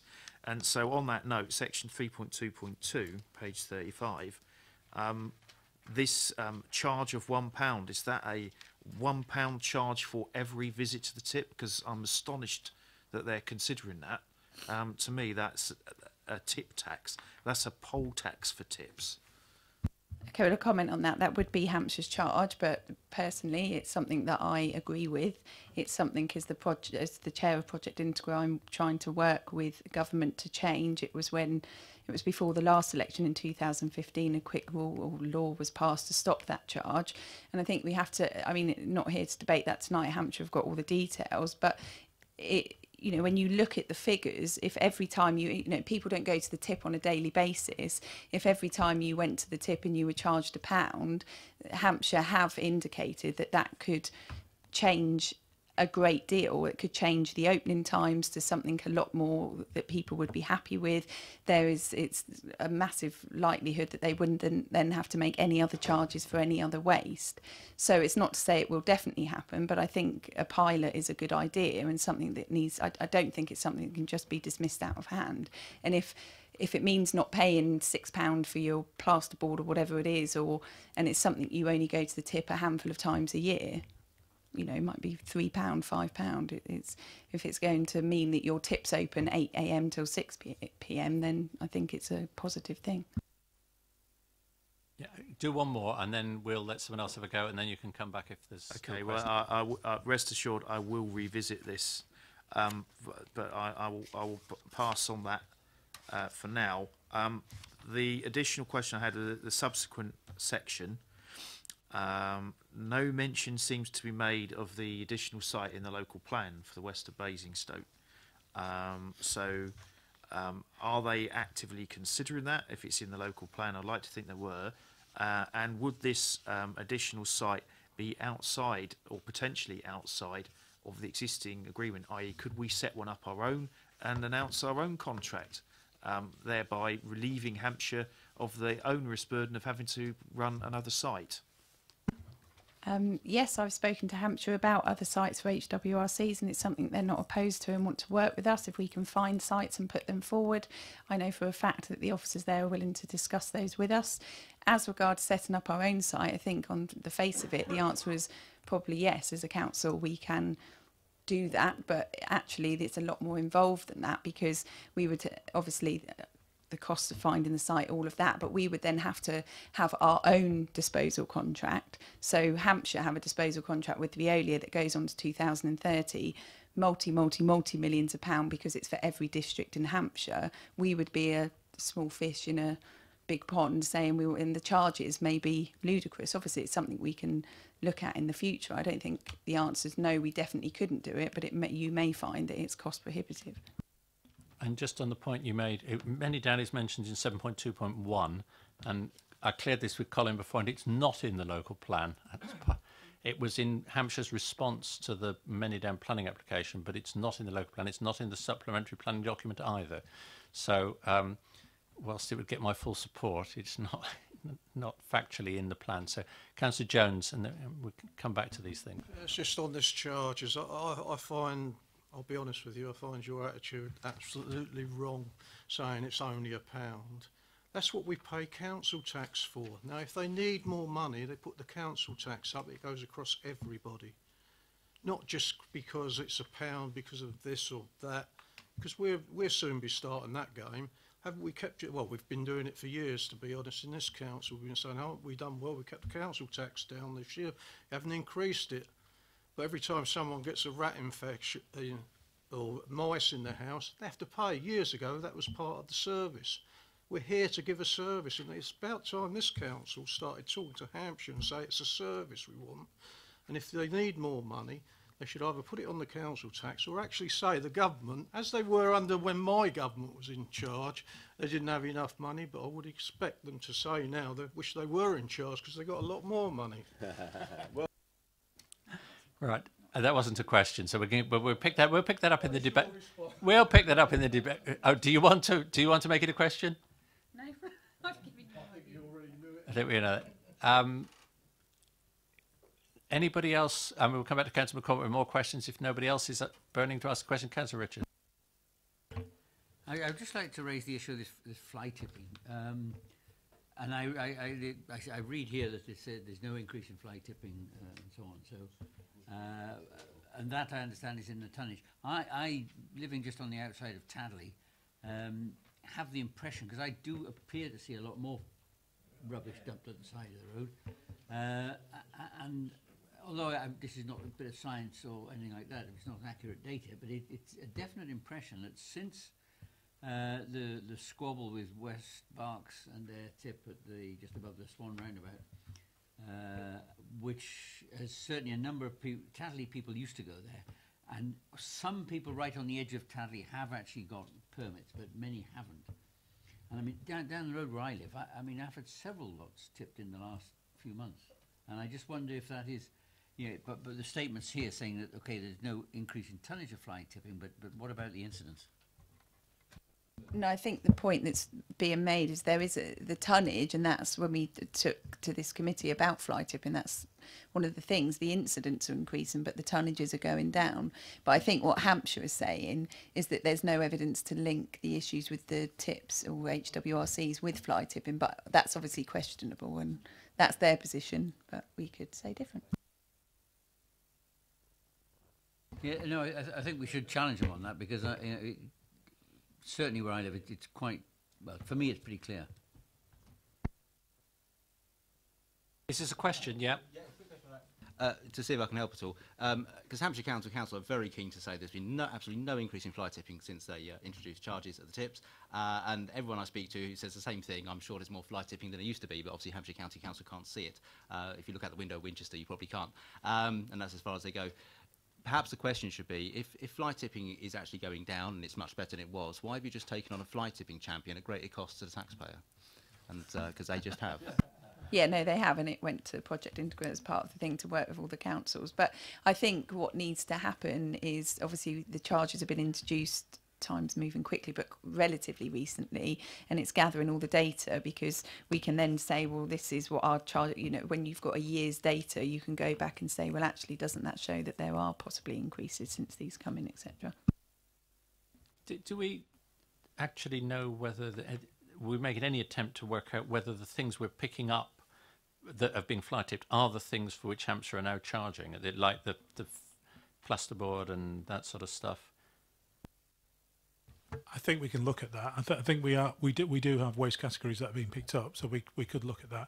But I think one of the biggest culprits of fly tipping is commercial vehicles, and it's man with a van collecting with no questions asked, or it's commercial operators. So it's not necessarily just residents that are actually fly tipping from the evidence that we've got today. But we can look at more detail on what that is. I'm coming back to Councillor McCormick now because he's waited patiently. Okay, well, I'll condense all the questions I had into one, and then I'll come back on the comments. But it's really my main concern, page 39, section 624, costs associated with running the household waste recycling centres are commercially confidential and cannot be shared. And I'm struggling to understand why that is, when we've had lots of public information about tenders for our household waste collection contracts that we've been through.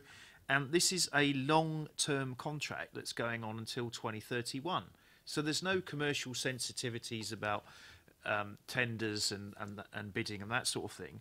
But what that actually says is we can't scrutinise their costs and get a handle on whether our taxpayers are continuing to get value for money for this HRWC programme and this particular operator. You know, are their costs spiralling out of control? We don't know.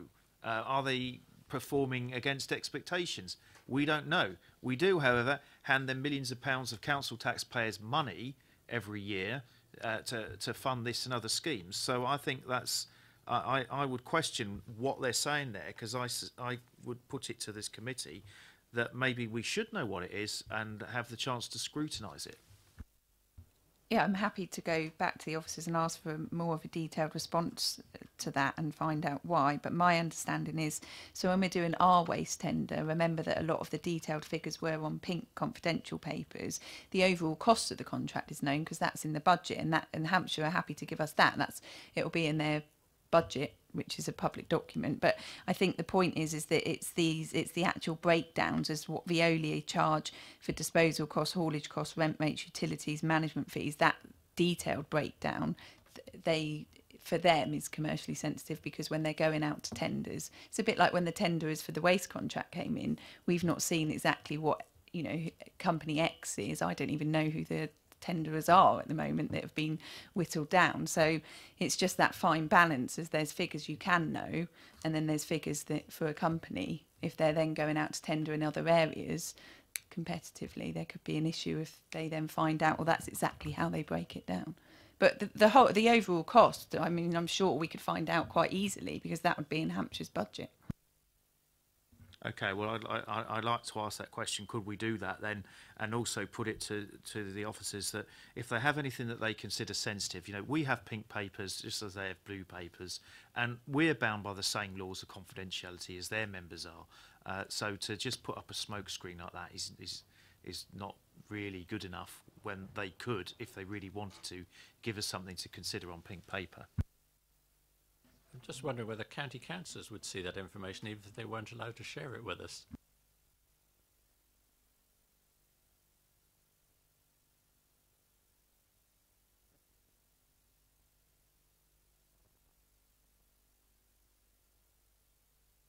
Right, yes, come on, yes. Just a point of clarity on the contract for the household waste recycling centres. It's a contract that Hampshire let, I think it was about 2 or 3 years ago, that went to Veolia with a successful contractor. It's a separate contract from the waste disposal contract. Now, Veolia, with that contract and with the waste disposal contract, have that relationship with Hampshire as the waste disposal authority. So they're therefore responsible for waste disposal, and they're therefore responsible for the household waste recycling centres, as is covered in the report. Back to what Councillor Eaches was saying, there's a contractual issue there, but there's also a duty there in terms of who has the duty within the local authorities to deliver that service. And that's where the complication comes in, both contractually because Hampshire are contracted to Veolia to take all household waste and to deal with all household waste, and if a significant amount of that is taken out of that contract, then there is a challenge that they could propose there. So it's two different contracts and it's two different relationships. But the key thing is that Hampshire County Council are the disposal authority. Are we getting into debate now? Well, this is just my very last supplemental, I promise. Yeah. On that basis, I take on board what the individual duties are. What we're saying here as a borough is we don't think Hampshire are doing a very good job on their responsibilities. We want to scrutinise that in order to see that we can do a better job. How much of a better job we could do. We're convinced we can, but we don't know how much we need to do. So from that point of view, it's a bit perverse for them to start saying, well, we know you don't think we're doing a very good job, but we're not going to tell you anything about it. You know, if the boot was on the other foot and we were talking about other contracts and a contractor came and said that sort of thing, then we'd be inclined to show them the door. But they're basically hiding behind this and being inscrutable over it. And frankly, it's not good enough because my suggestion in that case is we go to the government and say, look, Hampshire are being obtuse about this and we want this information because we think we do a better job.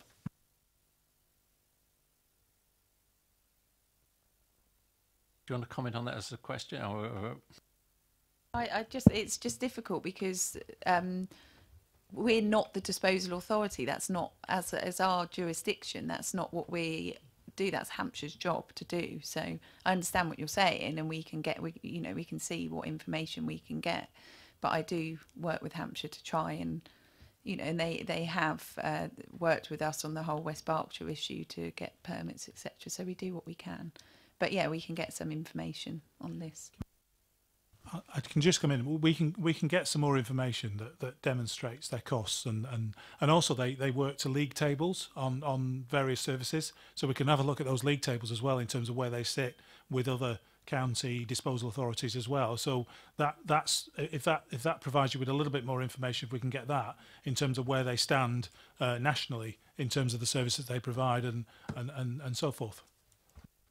Okay, fine. So in terms of debate, and can we start with what I think the more positive bit that I hope we might be able to coalesce around, which that can we agree to thank the portfolio holder and the officers for the work they've done in getting this information from Hampshire for us, and the portfolio holder for pursuing these conversations, and to welcome the fact that you're going to go on discussing with Hampshire, particularly options for augmenting the service. So I think that's all positive, and we'd want to support that unless anyone disagrees with that. In terms of the main point that Councillor McCormick was making about whether we could do a better job of managing the HWRC, I think I'm persuaded that we couldn't, given the current background, because, for example, a lot of the stuff that's, I presume some of it goes off to the incinerator. We wouldn't have access to the incinerator. Some of it goes off to the people who compost it down to, and we wouldn't have access to that because that'll be a contract with Hampshire. I just think setting it all up ourselves, whilst we might provide a better service, it would be hugely more expensive just because we would probably be, and probably bad for the environment because we'd probably be transporting stuff far greater distances because we wouldn't be able to use the local facilities that Hampshire have. So whilst I'm happy to, I'm slightly miffed by the tone of Hampshire's response, let's put it that way. I think they could have sounded more cooperative. I think their fundamental point that if we went completely on our own, it would cost us a huge amount, is almost certainly right. And therefore, I think dialogue is probably better than UDI in this case. But I put that out as a point for discussion. Councillor James. Unusually, I'm in a position of agreeing with you. I think the current climate was the important point that was made. I think, first of all, from reading the report, it's very clear, and from the tone of the response, Hampshire County Council have no interest at all in entering into dialogue with us. And certainly, if anyone wants to visit the County Council strategy, it's very clear that they're in it, parish councils are in it, town councils are in it, the district councils and borough councils are not in their overall strategy. They're not going to be giving us stuff part of the reason they want this sort of road traffic orders, traffic regulation orders, is because they see a future where we don't exist. They want to get rid of boroughs. That's the current ambition of the Conservative administration in County Hall. In terms of this one, it's a real challenge because, first of all, the £1 charge, as everyone said, at the moment is against the law. You can't do it. They're lobbying central government to say, can we introduce the charge? If you don't let us introduce the charge, and this isn't about increasing hours or anything like that, it's a very simple, if we cannot introduce this charge, we are closing half the household waste recycling centres. That brings us into another world of trouble. As I think the councillors, those three councillors there will probably know, when it comes to going across the border to get rid of your waste, in the old days, no one really cared or mind. Now you have to show your passport, your council tax bill, you have to get searched and touched over and everything else if you want to go to West Berkshire. We have the same problem if we look after our own, and the borough said their own. If you live in Whitchurch, then you're going to have problems going to the Andover site.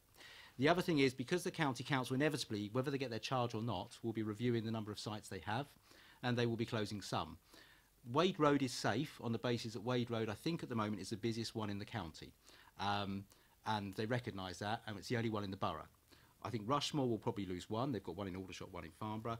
They may, I think they'll probably lose Aldershot, keep Farnborough, which means that Hartley-Whitney is likely to go, which means people from Hook and people from Hart may now find Wade Road as the most attractive facility to use. And therefore, what are we going to do if we own the facility in terms of charging them, stopping them coming to our tips, etc.? It becomes an absolute nightmare mess of a situation. I think we've probably got to work with Hampshire to get the Wade Road facility better to cope with the traffic, particularly if there's going to be an extra 50, 60,000 households that will now consider it to be their local tip. We have problems now. It's going to get a lot worse.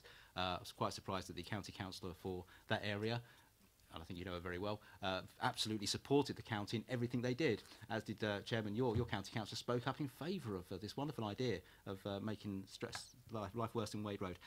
So there we go. It's going to happen. They're probably going to shut the tips and increase the charges. The £1 charge, I think I'll pick up on Councillor Jones's point. I think he and I have been around long enough to know that £1 may not be an issue. But once you've got a charge, it's very easy to increase it every year. And £1 will very quickly become £5 and then £10 and then £15 and flighting will be worse.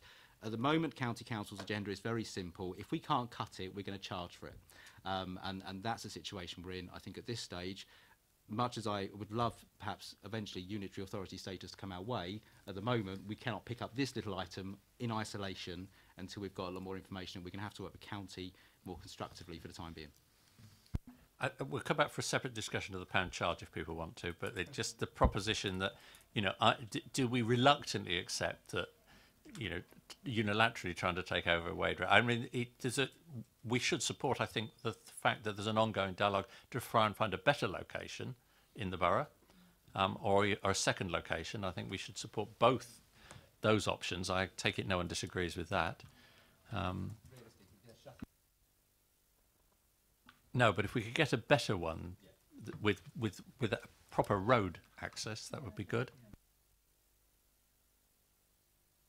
Because they are thankfully responsible for the road outside Wade Road as well as the tip. So, Councillor, on this point, I think we should be looking to relocate Wade Road, move it away from the edge of the town centre, possibly put it south of the existing Many Down development, and open up dialogue with West Berkshire so that we get better access into the facilities north of the county.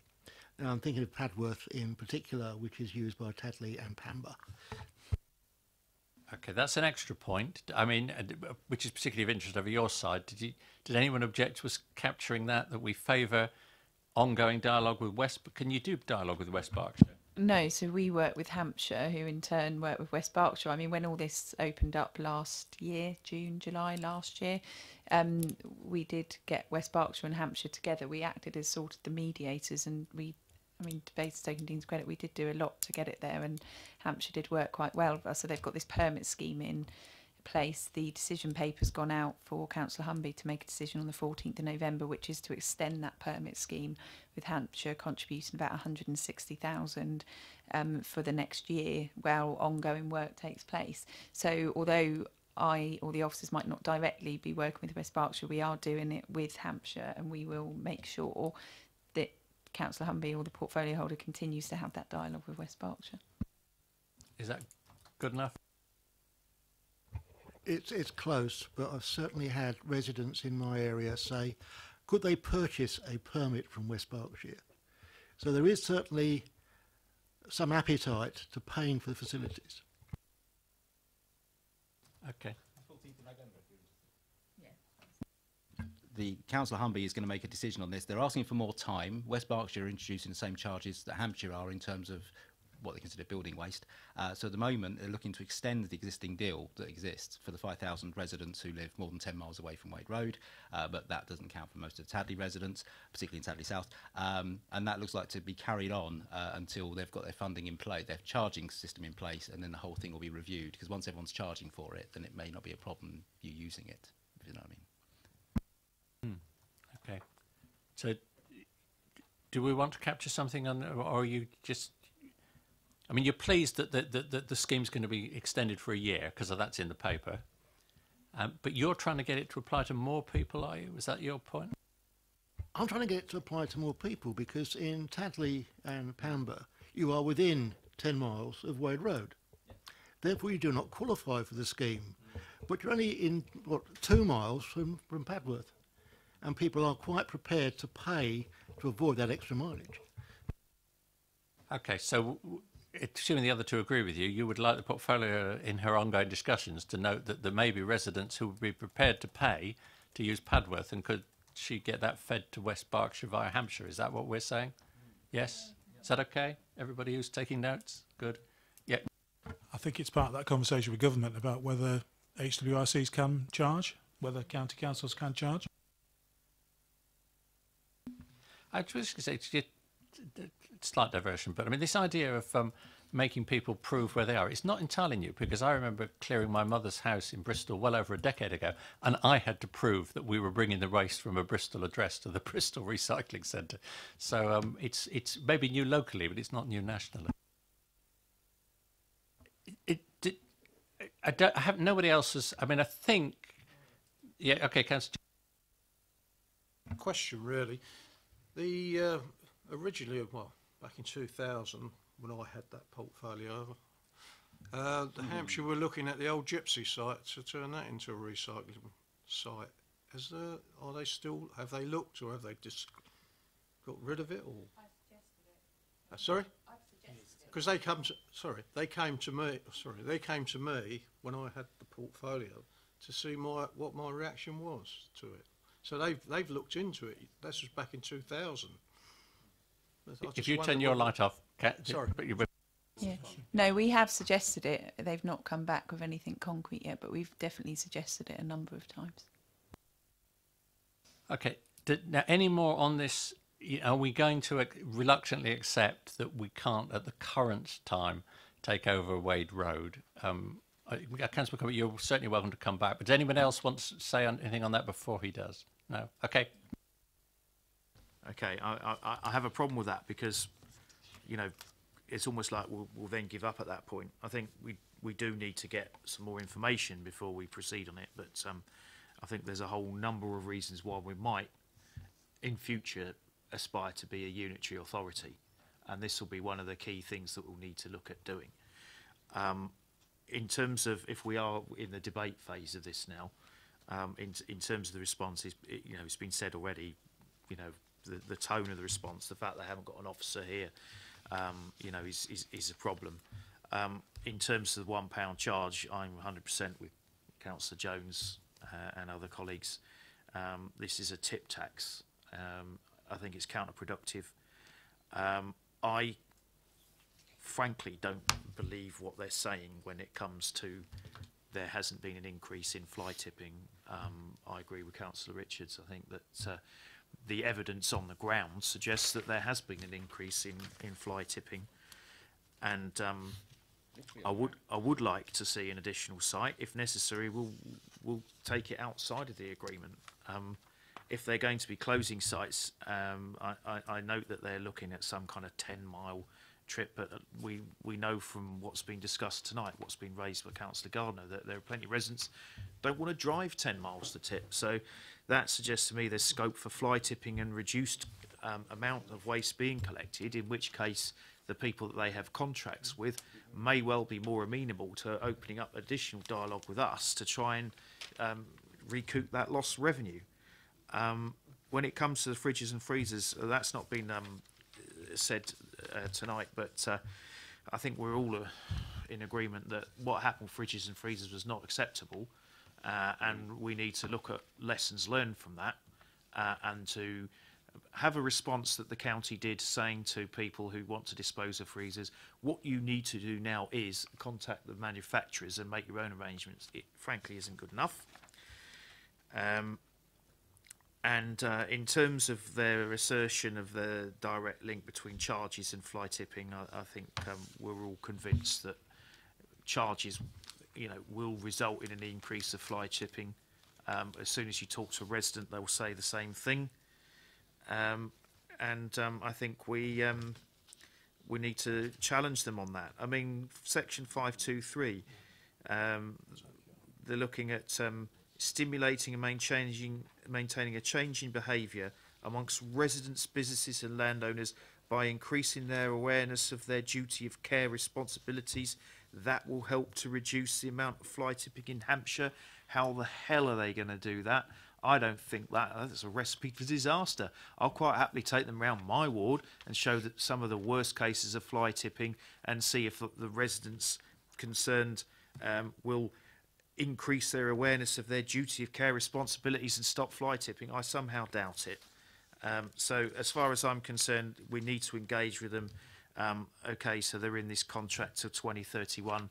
I have an instinctive dislike of long-term contracts that are then used as an excuse to obfuscate when there's obvious problems with service levels concerned. We can't say or do anything about it.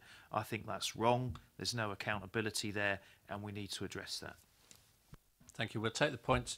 So the first, but I suspect there is still a widespread appetite around this country for a unitary status. I was bending a government minister's ear last week, not sadly one who's in DCLG these days, but took the opportunity. And it's good news, I think, that Dorset might be going ahead, so that does provide some hope. So, but that's not tonight's debate. Tonight's debate, I think, I don't think anyone else is good. I think people now are content that we recognise that at the moment, us taking over Wade Road is not something we should be asking the portfolio to do any more work on at the moment.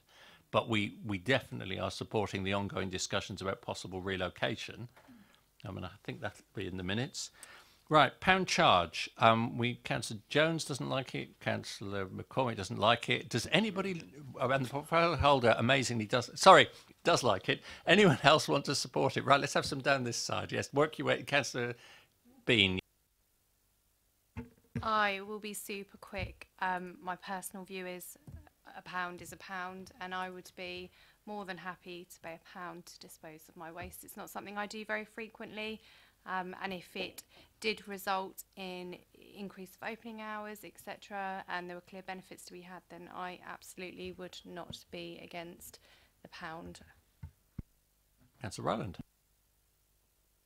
I would support a £1 charge, given I would not want to see council tax raised on residents who do not use the tip, who use the waste which they're paying for in their council tax on the weekly collections that are being kept, etc.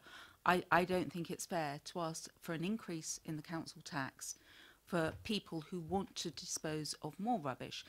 Additionally, with the £1, if that takes away the charge for the different other waste, the rubble, etc., then I think that's a really good thing, especially for householders who are doing their own DIY projects, etc.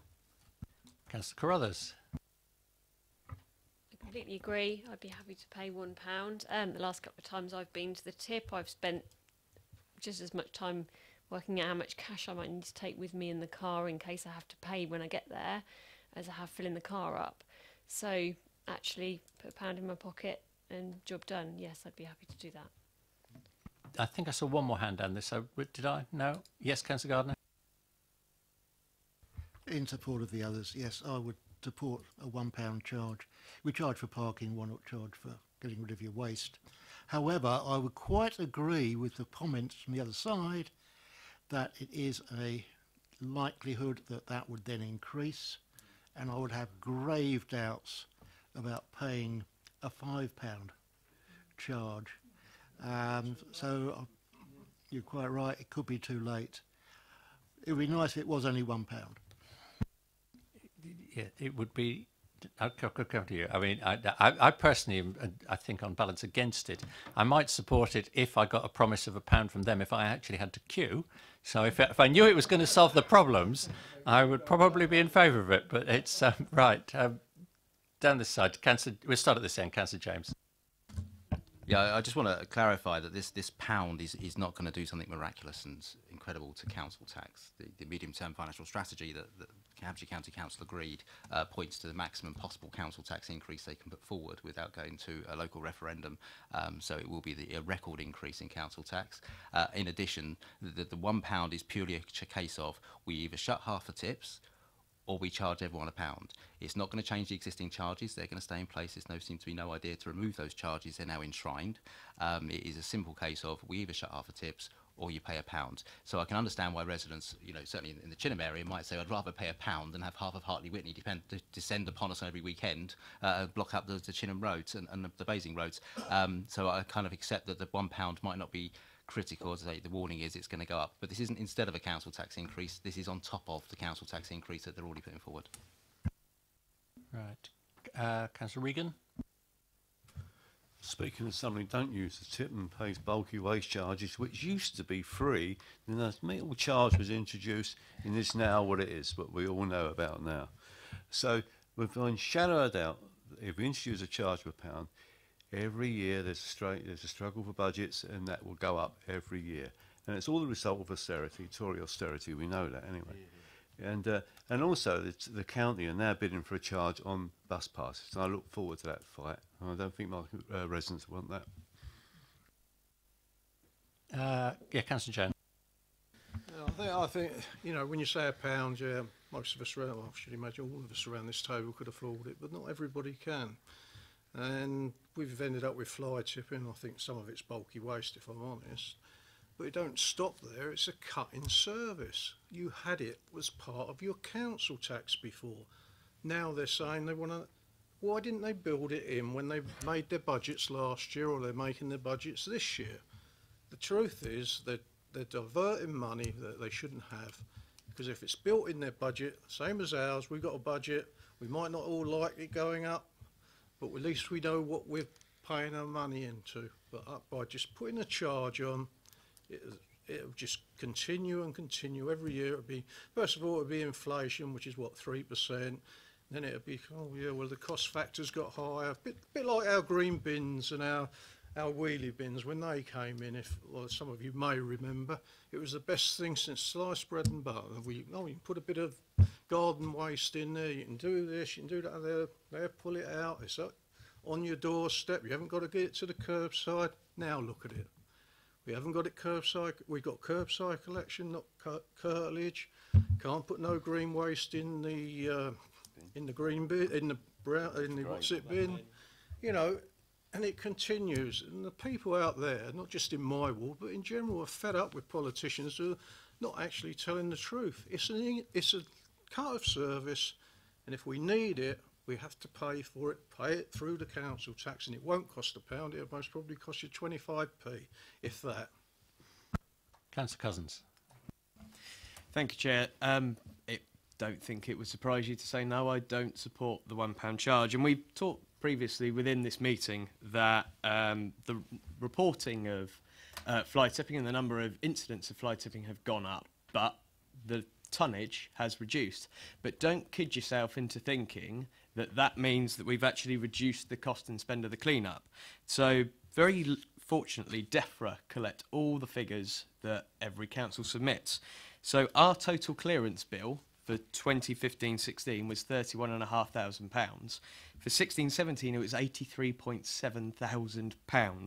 And now let's look at what each of those incidents were, because luckily DEFRA put that down for us. So in 15-16 there were 96 green incidents. That went to 252 in 16-17, and perhaps the change in the green collections in terms of reducing the size of the bag and, increasing the cost had a contributory factor to it, as well as the additional issues that we have at the Wade Road tip. Vehicle parts doubled, white goods doubled, electrical tipping went up from 80 to 128, construction and excavation incidents went from 70 to 178. And that's even with the current charges that we've got at the moment. So again, do not kid yourselves that, okay, we'll wipe out that one levy that you have for a particular type and then just have a catch-all £1 tip tax, and that means that we'll reduce the cost. It won't. So let's not have the tip tax. We need to look at this in the round as well. The portfolio holder knows my views in respect of home side collection of green and food waste and all the rest of it, and yes, I will keep banging on about it until you and I are both fed up with it, and even then I will still keep going on about it. But it raises the point that, look, even with what's going on now, we are seeing incredibly increased costs, and a £1 tip charge is not going to do any difference to that. If anything, it will probably put the costs up for us, and ultimately Hampshire are the ones imposing the tip tax, but we're the ones footing the bill. Okay, Councillor James, did you, I don't think you actually said whether you were against the £1 charge, but did I take it that you are against it? I think you can take it. I'm against it because it's not an alternative to the existing charge. It's an add-on, and it's just going to be going up. So I'm against it until I had some assurances that it was capped at £1 forever. Okay. So I think what we could, rather than try and get a recommendation, I would like to suggest we just put in the minutes that we had a wide-ranging discussion of the £1, and that the committee were fairly evenly divided as to whether we supported it. So, no, I didn't commit it. I said I was sitting on the fence. So that makes it fairly evenly. That makes it precisely evenly divided. But I think if you settle for fairly evenly divided, that will capture the flavour of where we are. So, which brings us to fly tipping. Yep. Can I just come in on that, because there is no clarity as to what this £1 is going to bring in. That's the other thing. I mean, how much money do they expect to collect by charging £1 for each visit? So we then have some idea of. Can you get that? Yeah, that'd be good. Well, I think our county councillor may be about to tell you.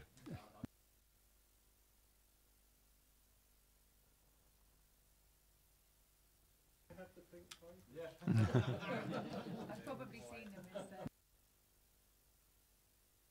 Okay, Councillor Cousins.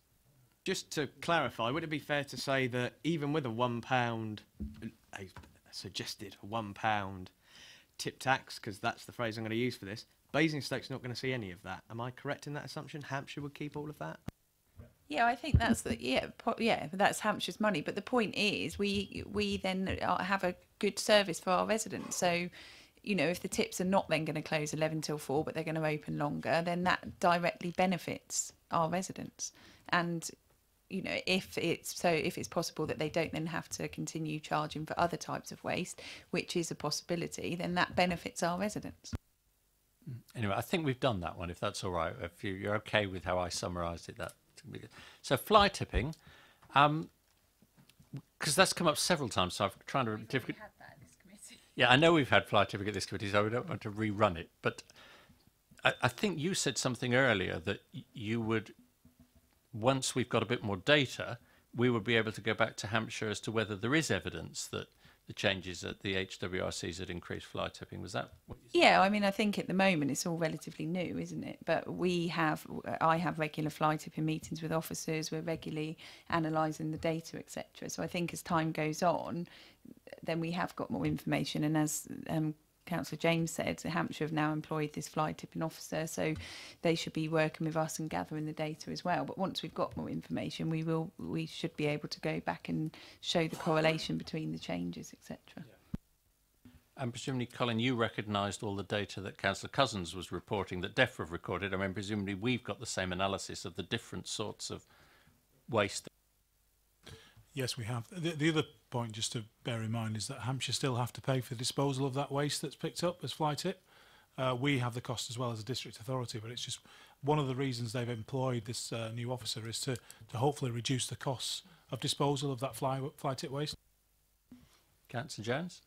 Just on this fly tipping, how many prosecutions have we had for commercial fly tipping in this borough? Have we had any or anything like that? I don't know. I've not got the figures with me. We've done all this. I don't know why we're about to go into a debate at 8:30 at night on fly tipping. We've had this here. I'm happy to give the information. I don't have it with me. The officer's not prepared for fly tipping questions tonight. I'm sure we can bring it. We did bring all this up at the committee about difficulties in prosecuting. Absolutely, I'm all for that. And if we can prosecute people, then I know the officers want to. It's frustrating for them having to interview people and not get anywhere. But it's all goes down to the, it's getting the witnesses to come forward. Councillor McCormick at the last CEP meeting asked whether we could have witnesses who were, like you do in criminal cases, where they are anonymous or behind curtains, etc. But it transpired that that's not possible in fly tipping because of the different type of crime. They have to then go to court and physically give verbal evidence, and a lot of people don't want to do that. They don't want to give evidence against their neighbour or their person that lives opposite them and stuff. But we can get the information. It's just that we haven't got all of that here tonight. No. I mean, the reason why we're discussing fly tipping is there's a page and a half of this report about fly tipping. So that's no. I'm just saying that's why we're doing it.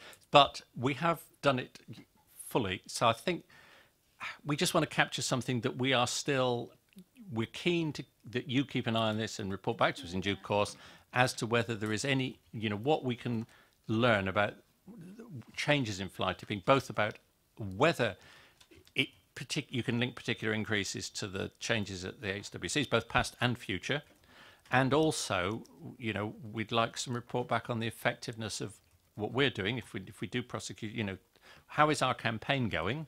Are we getting over to people the message that if you pay a man with a van and don't check that he's got a permit, that you'll be in trouble? That had one of the biggest hits on Facebook, thousands and thousands. It was really good what comes about that. And also, tell us whether you think, in due course, whether you think Hampshire's SAR or whatever they are is achieving anything. Thank you. Okay. So I think that's, just we will register in the minutes that we've had it's not a point we've just glossed over tonight, but we'll invite you back next year. Lastly, Councillor McCormick mentioned fridges and freezers. Personally, I think it's a bit unfair. It was a national problem, and I think Hampshire probably did more than they actually had to with it. They stacked up quite a stack of them at Wade Road for a while till they could move them on where they had to. So I don't wish to. I'd rather just drop that point if you're okay. Not mention it in the minutes at all, because I don't think there's many things I'd like to criticise Hampshire for, but that wasn't one of them. So are we okay if we just quietly pass over that? Because it is the past. It was a one-off. Yeah. Okay, and is that it for that item? Thank you very much, Portfolio Holder and Officer. And well, we've got the last item on the agenda, but if you hang on a few minutes, I'll chat to you on the way out. Right, we are now on the work programme.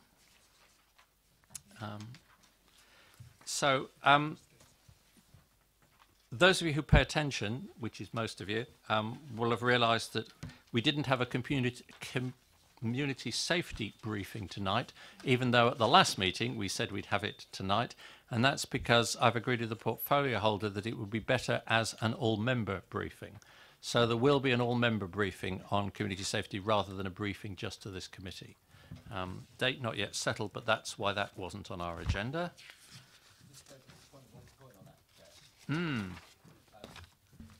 I think, like most councillors, I have the dates for my meetings in my diary well in advance, because obviously we have the luxury of having them a year in advance, so I know where I need to be and when I need to be there. Often what happens is when a member's briefing comes up, I'm already committed to the various other things that I do in the community, and I know a lot of councils have parish council meetings, etc. So we have to be very careful about having all member briefings. Members can turn up here and sit in the public gallery, and I'm sure you'd welcome them all. But once a date is in my diary, it's in my diary, and adding one means I miss out, or many of us miss out. So I think we should try and use that as a minimum in future, having these random dates pop up. I'll perhaps invite Victor to make a note of that, because he's probably involved in plans for these things, so that would be worth noting. Councillor Jones. It's okay having all member briefings, but this is a scrutiny committee, and the idea of a scrutiny committee is when portfolio holder or officer brings something forward, we can sort of get involved and ask questions. That's the idea of this committee. Otherwise, we might as well just carry on and just have all member meetings. And therefore, I would suggest we put it back on the agenda. The difference was in this case, it's not our responsibility. It's the Safer North Hampshire, if that's the right phrase, partnerships, and they would so. The scrutiny of that is dealt with by a committee that crosses Rushmore, Hart and us, so it is getting scrutinised, but not by us. And that was what the idea of a report was, just to let us know, bring us some update on the data and things. But so it's not a general rule, that's an exception, because that one isn't within our scrutiny function.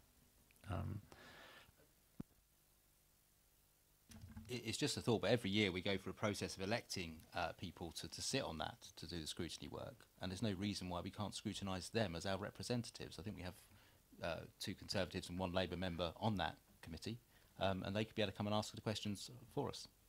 Okay, well, I've explained why we did it that way. You can ask in the future for something different.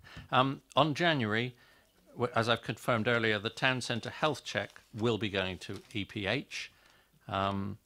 Because it's about the economy. So we've got 3 items on as listed in this agenda for January. And then that puts 2 items on to March. The 12-month review of Making Every Adult Matter and the update on the Rough Sleeping Project, which go together. And it almost certainly makes sense to do them in March after the winter has, well, the worst of the winter's over and we know how the rough sleeping's gone. Which I think leaves 2 things to be timetabled. Sorry? Okay, 2 things to be timetabled, which aren't there at the moment. One is recycling bring banks, which, as we've agreed tonight, we want that to come back. And I think at the same time, we should put on the list a thing we agreed at the last meeting, that we want to, once the new waste contract is in place, we want a meeting and a discussion with officers on ways we can all work together to improve the recycling rate. So we said at the last meeting that was part of our recommendations, that we wanted to work on that with officers. So I think we should put that as a to-be timetabled item, and probably it would make sense to do the 2 at the same time. So unless anybody else has got anything else on the work programme, I think that's it. And I declare the meeting closed at 8:30. Thank you.